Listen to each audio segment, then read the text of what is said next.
നമ്മുടെ ഇന്ത്യയിൽ tram service ആകെയുള്ളത് കൊൽക്കത്തയിൽ മാത്രമാണ്. ആ സർവീസിന് വലിയൊരു പ്രത്യേകതയുണ്ട്. ലോകത്തിലെ ഏറ്റവും പഴക്കം ചെന്ന രണ്ടാമത്തെ ട്രാം സർവീസ്, അതുപോലെ ഏഷ്യയിലെ ആദ്യത്തെ ട്രാം സർവീസ്, അതിലാണ് നമ്മൾ ഇന്ന് യാത്ര പോകുന്നത്. ട്രാം കടന്നു പോകുന്ന ആ ഒരു ട്രാക്ക് ഇതാണ്.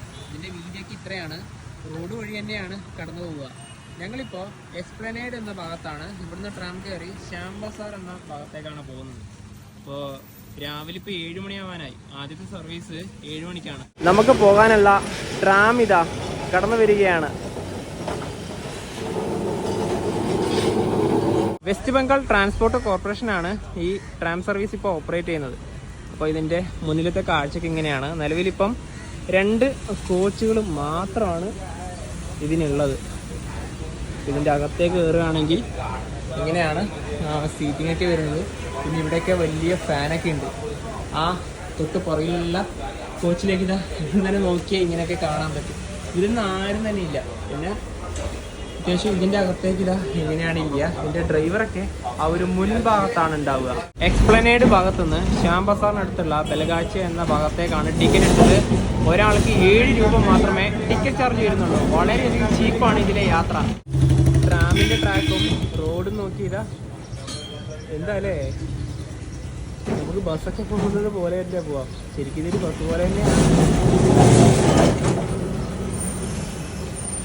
ഇവിടെ ഇപ്പോൾ ട്രാഫിക്കിൽ പെട്ടിരിക്കുകയാണ്.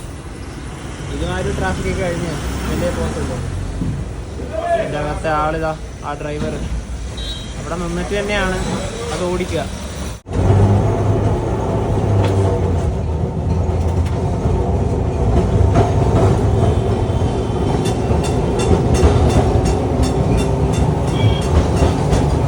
മുപ്പത്തഞ്ച് മിനിറ്റത്തെ യാത്രയായിരുന്നു. ഇപ്പം ഇതാ ശ്യാം ബസാർ ഭാഗത്തേക്ക് എത്തി. ഈ ഭാഗത്തേക്ക് നോക്കുകയാണെങ്കിൽ ഇതാ അവിടെയും ഒരുപാട് ട്രാമുകളൊക്കെ ഉള്ളത് കാണാം. ഒരു കിടിലൻ എക്സ്പീരിയൻസ് തന്നെയായിരുന്നു. ശ്യാം ബസാർ ഭാഗത്തുനിന്ന് എസ്പ്ലനേഡ് ഭാഗത്തേക്ക് ഈ ട്രാമിൽ തന്നെയാണ് ഞങ്ങൾ തിരിച്ചും പോകുന്നത്. 10 മിനിറ്റിനുള്ളിൽ തന്നെ ഇത് ഇവിടുന്ന് പുറപ്പെടും. ഏറ്റവും പുറകു ഭാഗത്തുനിന്ന് നമുക്ക് നല്ല കാഴ്ചയാണ് കിട്ടുക. ഈ സ്ഥലത്തിൻ്റെ പേര് വില്ലിംഗ്ടൺ ക്രോസിംഗ് എന്നാണ്. ഇവിടുന്ന് ഇതാ വളഞ്ഞാണ് പോവുക. അങ്ങനെ ഇതാ ട്രാം അവിടുന്ന് വീണ്ടും പുറപ്പെട്ടു.